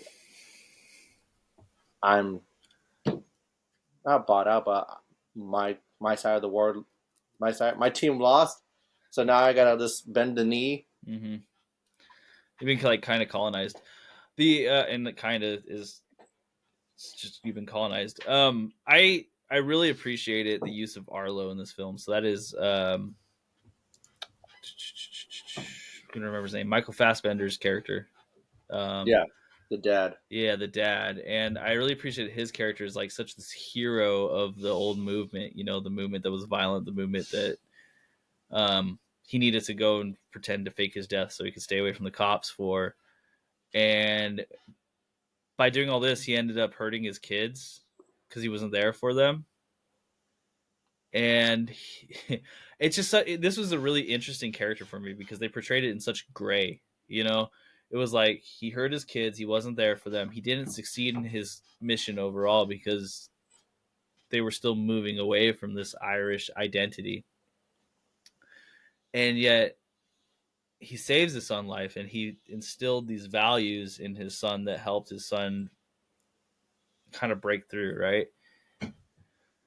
Um, so I really like the portrayal of the father as just this like complex character that lays a lot of this duality into his son's identity, showing once again that like things were not perfect, and even with someone who is revered, all this conflict over all these years has hurt me in some fundamental way, but they also make me capable of doing this next step. And then of course Michael Fassbender is just an excellent actor. I don't know that he was asked to do a ton. He was very stoic and stone faced in this, but when he was on screen, I think he did very well. Yeah. It was pretty funny to see that he was the only one standing still during a moment not he wasn't in the mosh pit, but it's at a concert, and he's not even getting pushed at all. He's like he has this aura around him that like I'm untouchable. I also loved him calling out the radical Republicans against drugs and then kneecapping them. Exactly. This whole point is like, you dumbasses only bring one gun to a kneecapping. You deserve this. Yeah, I didn't fully understand if that's what kneecapping meant. I thought like, did they really get shot in the knee? I assume it's just destroying your kneecap in some way or another. Somewhere or another. Okay, yeah. I assume a bullet would do that pretty well. Yeah, I mean, think about how much it sucked to have to heal your kneecap after you got shot right in it. It's both of them. So I guess the RAD, which was the Radical Republicans Against Drugs, is actually a real thing, kind of. It's because they have the Republican Action Against Drugs, which was an Irish Republic vigilante group, actively in Derry, and yeah, they were really, that was really a thing, and they just had like to deal with that shit. I didn't know how much drugs ran through Northern Ireland though. Like it seemed like it's like it was insane how much drugs that they had available to them, and them taking cat with cocaine like rigorously. It seemed like every show they did, like, oh, we gotta do a line of coke before we get on stage, man. Like, why wouldn't you just wait? Like, wouldn't that just make things worse? But and it did for a lot of them. But they, it got them to where they were. It got them to the top of the stage. It broke them out of their comfort zone enough that they could do what they needed to do. Yeah, I mean, and like it, from my understanding, is that just Belfast in particular, even more narrow than like Northern Ireland, was just such a anti-police state, anti-authority state, right? Like this was a specific spot that like things went however they went. Like the police weren't going to show up if you called them. And I think that they've changed that in recent years, and that's like part of what you're seeing here is that like they're like, oh, the British cops are here back. Hate that. Yeah, I really hear that. That woman detective, Josie Walker, Detective Ellis. Yeah, She was a dick. she's the worst. She was a racist as well. She hates brown. she would not like it here in California. There's a lot of brown here in California, and damn, I know she meant like mixing fucking green and orange makes brown, but like that's so fucked up. Just to like boil it down to that too is such a simplistic argument, like it's like this is bad because if you mix them, it's brown. Ugh. You're like, oh, good, okay. I mean, she's just the most annoying character the whole way through. She just wanted to get them to get them. Yeah, like that seemed like her only job. Like, don't you have other things to do, lady? Like, nope. I gotta investigate Kneecap. That's my whole mission. Jobs in this film are curious things because how would this teacher hold his job for as long as he did if he was going to school each day, like Fucking messed up from hungover. the Hungover, still high. You know. I mean, we saw it. He just like looked like he was spaced, and it was like, fuck it, you guys play your music. I'll just get to exist. Were you surprised that the detective was also the auntie of Georgia? Did that catch you off guard? Yeah, yeah. I thought it was pretty funny. You think these are things that like at some point someone would have figured out before he got caught after like however long it had been. Yeah, you would think like he was going through the main house. Mm-hmm. He wouldn't once maybe see a picture, but maybe she doesn't have pictures of herself in her house. Yeah, I thought it was a nice little touch. This is Oh, where yeah, I think the mostly true starts coming in a little bit. yeah. I wonder how often he got his ass beat by actual cops. And that's hard to say because if they were getting as popular in that Because it particular was like area, 2019. yeah, like I could see it being fairly regularly, and if Yeah. not, then the radical Republicans against drugs, which is like theoretically they should have very similar stances because they were both like the Irish version of Republicans, which is just different than the American version. Look it up if you want to. They should both have similar stances, and they're still like infighting with each other, Hmm. over the little things, and then they end up being the drug dealers, which was a nice little twist too. That they're the ones who are actually delivering the drugs. I had a point with that, and I kind of lost my train of thought. Um, you're probably gonna get beat up by these guys a lot because they're gonna know who you are, and they're gonna be the ones in your neighborhood. I think the scene where they're at Arlo's funeral, his fake funeral, and they pull out the gun to make a point about the drugs because they also know that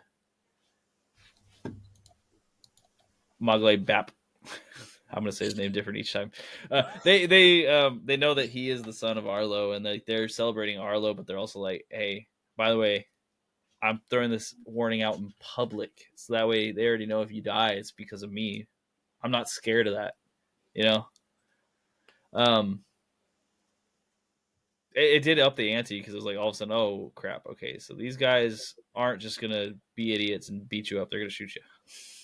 Also, these guys just carried guns everywhere they went, all the way up until the end, and they got into the event with the gun. They started just blasting. I was like, damn, security is fucking lax over there. They don't care at all. They don't care. I mean, I guess whose job is it at a venue to hire security? I've heard the bans in a lot of ways. Um, Oh, and if that's the case, I can imagine Kneecap didn't even think about security. we'll chop it up to that. Like, because they want to bring in drugs, so they're like, well, if there's security, That would be interesting. I actually would love to know that if Kneecap actually played the audio recording at a show of the radical Republicans against drugs admitting to drug dealing. I would guess that they did not, but it would be amazing if they did. no. I mean, I think because let's see how it formed in 2008. Let's see, when did they disband? In 2019, following the inquest held. No, I don't know. I doubt it. I feel like that was just more like uh, loose truce. It moved the movie along, and it was Yeah, you need to have those antagonists and stuff like that. So mhm. you know, I was often confused on like, are these guys the good guys? And I think that's what you were talking about earlier. Are these guys the good guys? Are these guys the bad guys? Like they respect Arlo, but yet they want to beat up his son. They were so focused on this like almost like this non-issue, right? Like the drugs are this non-issue in this in the sense of what they're talking about, right? Like in the overall movement, the drugs are the non-issue, but they're also the easier issue to focus on. And that's an easy way to get money. They like money. They weren't against money. Yeah, exactly. They were not against money, and they'll take down people who are making waves in their own movement just to make that money. You know, they're like, hey, we're Republicans. We agree with you. Irish should be respected and spoken. But if we tear you down, we're going to get more money. So we're going to do that. I think uh, I'm running on my last few items. Sick. I think for me, the last few items I have is just going on about DJ Pravi's uh, girlfriend, wife. I'm not sure what they were. Um, but they also made a not so lighter-hearted joke about the potato famine, and they still find it not okay to joke about that. It's too soon. Oh, I forget who says this. I think it's Liam um Moshara. The Cowboys were proper cunts, Yeah. which I'm not sure. He's not talking about the Cowboys I'm thinking about, but I'm thinking about the NFL Cowboys, and so they are proper cunts. And if you're a fan of the Cowboys, kudos to you. But that's all I got. I, I think in that scene they were talking about like old Western movies because that's what Yeah, they yeah, had on because they were trying TV. to talk about look at it from the perspective of the indigenous folk, the Native Americans, Mm-hmm. when Mm-hmm. watching that Western film, and It's see like what they're trying to fight for. exactly. And he's like, yeah, and Cowboys were proper cunts. That's what Um, it was. Yeah. you're also right. The NFL team. Um, But no, I won't go there. But the last thing I'll say, and I think they said it twice in the movie. I forget the first time, but the last time it was said, it was at the moment of departure between DJ Pravi and his girlfriend, mhm.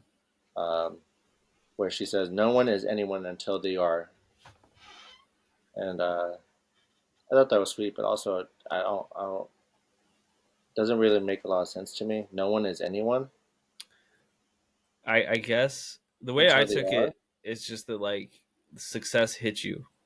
Yeah, It's not necessarily something you build for, or like this version of success where it's just fame. You know what I mean?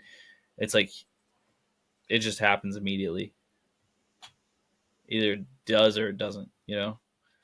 and she was smart to recognize that like I'm not going to be able to keep up with your fast paced life at this point. Like you're living a different life, and I see that you're happy, and I don't want to stand in the way of that. Mm-hmm. And I got goals, and you have goals, so let's just understand that what we had was special, but we're just gonna have to learn to live with being apart because this isn't gonna work for me.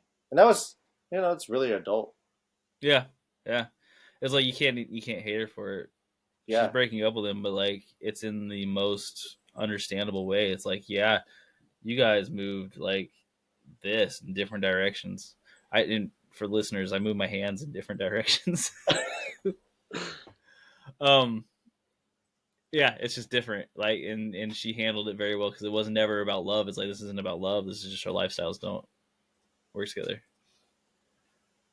yeah, and she could see that he was happy again because he probably was having this level of discontent with just being a musician, listening to shite music played by high schoolers. Mm-hmm. Oh, I mean, can you imagine if that's like you have to listen to that every day and you're just like, this is my form of music right now? Gosh, this would be the worst. I mean, in the beginning, he has a line, and I'm pretty sure this is DJ Prove before he becomes a DJ. Someone asks him, "How do you cut turf?" And he says, "With misery and despair." I'd say, which I think I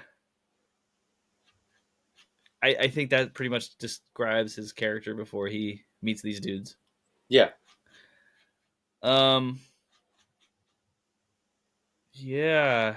I do want to point out it was just the messaging at the end was very interesting, and I'm really curious to see the statistics because it says across the globe, an indigenous language dies every 40 days.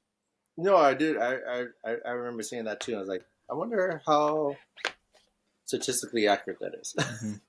Because if so, I mean it's a tragedy. It's just losing human history. Um, Oh, for sure. I think for me, the biggest tragedy was always when Cortez and the crusade happened, and he he made it very apparent. I'm not sure if it was Cortez, but I know it was from the crusade where they said like, no, no, no, no, fuck all your books, fuck all your languages, burn that shit. You're not, Mm-hmm. and that's the quickest way to dissolve a nation and a culture is cut the language. If they're not, if because as soon as they start speaking something else that we can't understand, that's how they get under us Mm-hmm. Mm-hmm. or above us, over us. Like nip that shit in the bud. That's, I mean, Cortez did it. I hate to say it, he did it best when he said he burned all those tablets. Like you can't find anything written in like Aztec or Mayan scripture. Like it's very No, hard to yeah, find that shit. they were thorough. Yeah, I mean, Unfortunately. people still speak it in small villages in like Guatemala and like Peru and like places that weren't too touched by the conquerors of the Spanish conquest. But yeah, that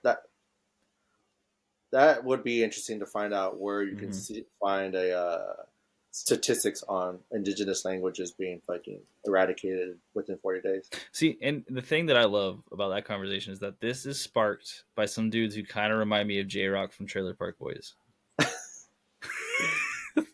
Why is that? It's just funny to me. It's like, you can be so out there and kind of silly and unserious, and at the same time be able to spark kind of like conversations like that. Just almost just by existing and living in your culture in the spotlight. Know what I'm saying? You get one of them orange motherfuckers up in here. You get green motherfucker and orange motherfucker makes a brown motherfucker. Oh, no. Sorry. I'll bring out Detective Ellis out here. No, she's racist. I don't like her. No, she's I the don't like worst. her. I didn't like her from the beginning, even before she said that line. No, she is the worst from the get. As they would say, she was a proper cunt. Proper cunt. Um. So yeah, you have anything else? Uh, no, I'm ready to move on to my final thoughts. All right, throw it at me, man. So yeah, while we didn't talk too much on the editing, I think the pacing of this film is very well well done. There's not a whole lot of lull moments, so you're kind of just being visually, this felt like visual candy. Like Mm-hmm. there's always something that you're gonna really enjoy, and the thing with candy sometimes it's not always good for you. So what you're seeing on screen isn't gonna be like the most like groundbreaking scenes, but there's an excitement from eating that candy. There's a level of like appreciation for me in that candy, and I feel like you're gonna get a lot of that from this film. There's a lot to appreciate. There's a lot of, it's very run of the mill biopic styling of like start to finish how they came up and now who they are. So there's not a whole lot of downtrodden moments, but I think that's because this movie wants to be lighthearted and fun because the topics they're discussing are very heavy and dark. Because a nation losing its language is a nation half built. Mm-hmm. So they are trying to rebuild that in this movie, and so I really found some new appreciation for the culture and some new insight. I had moments of fear and loathing esque times, and so I really enjoyed those moments because nothing like watching people go on a bender in a film because it's just always over the top and fun to watch. So I really enjoyed this film. Um, it's worth a watch. I would. I'm leaning towards a 6.57 on this one. Like I'm right in the middle between those two. Sick. Like it's just like a fun film, and yeah, I think it's worth watching. Hell yeah. Definitely. Shout out to the claymation scene because that was pretty funny. That was really cool, and I do really like how they like were drawing the lines on Mm-hmm. certain things when like the revving of the car when he was able to save um, Mo or Liam, I think that's his name. Yeah, Mo. Um, during the prodigy chase. Yeah, yeah. The like sketchbook style almost, right? Like it Yeah, matches up with the journal that he found the notes in at the exactly, beginning. exactly. So yeah, just right in the cusp between 6.5 and 7. Like I'm leaning more towards a 7 though. This is like a fun film. Mm-hmm. For sure. Um, yeah. So I echo a lot of the sentiments you said here. I think that one, it presented a fairly standard biopic story progression in a fun way, even if it didn't venture too far outside of those lines. However, it was also able to connect that to something that matters on a larger scale, at least in their minds and in my mind. Um, and it did it effectively without making you feel like you were being talked down to. The acting was phenomenal from a bunch of people who aren't actors. They did a scary good job of portraying themselves, which is a silly thing to say, but when you're in front of a camera, it's different than when you are performing music. The cinematography was well done. There were some shots I did like. I didn't find anything that I thought was extremely out of place. However, I also, it wasn't like, oh wow, this is a beautiful movie. It was very well done.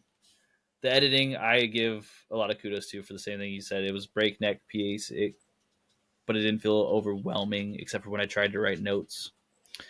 Um, the actual addition of the effects over everything was really well done, and also not overused to the point of tedious.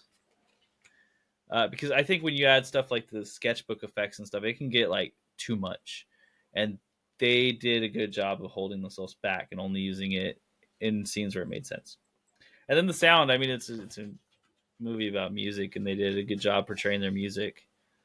Um, the one negative I have on that is having listened to their albums and the album and singles from before. It was kind of hard to tell what point of their career they were in based on the songs they were playing, because some of the songs were from this year, but it was clearly not this year that they were performing in. I think Better Way to Live with the guy from Fontaine's DC, I forget his name off the top of my head, doesn't really make a lot of sense that that would have been at their first concert. But it's a little thing. They had to get the song in there for some reason. So story 4, acting 5, cinematography 4, editing 4, sound 4. That brings me to an 8.5. So it's a very good score. That's what I got. Yeah. Just quickly, you reminded me of the cinematography. Um, yeah, I'm trying to think of how many shots they were doing of Northern Ireland, and one scene that stood out that I was like, oh, that's a very impressive scene was just like him driving out to the ocean where he's picking up to do the yoga, and the top down view Mm-hmm. was really nice. It was a nice little scene just because like oh man, I wonder how they got that shot. Like that's to me just was like an impressive shot. I guess quick question for you. Do you think the nose cam was CGI, or do you think they put a camera in their nose? that's, that's definitely CGI, but man, that would be hilarious if they got like a little camera just to Just throw it in the get nose. that one shot. Like fuck, that took a lot of our budget, but damn, does that shot look Wasn't good? it worth it though? Yeah, so eight and Speaking a of half. budget, I want to see how much. What was the budget on this film? This film ran well. I don't have a budget, but it got 4.3 million in the box office, so good for it. Yeah. Yeah, it doesn't say the budget, does it? I can't imagine it was that expensive, seeing as they're playing themselves. Probably do that pretty Right? cheap. Like, hey, how much you guys want to get paid for this? Mm-hmm. Well, shit. It's like if you make a good movie, then it's gonna make it far more lucrative than just what they could get from a independent film. Yeah.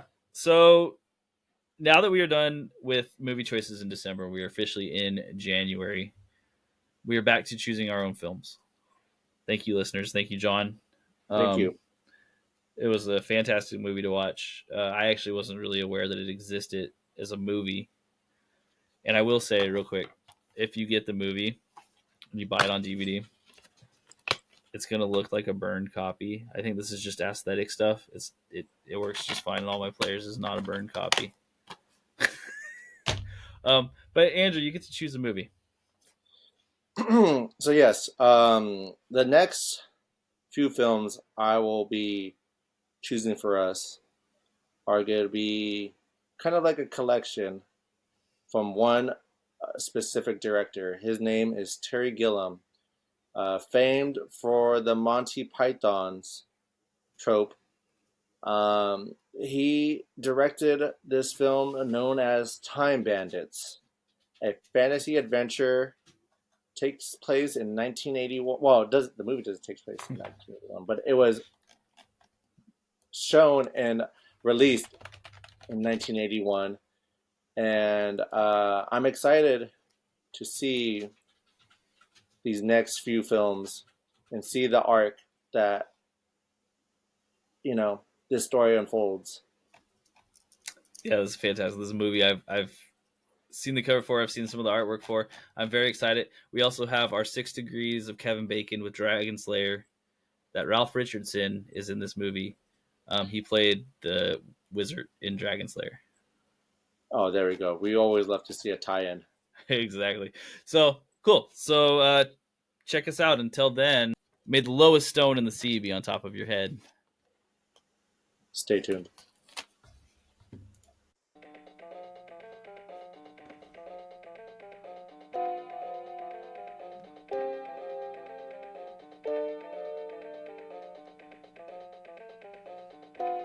Thank you for listening to Additional Crew Film Review.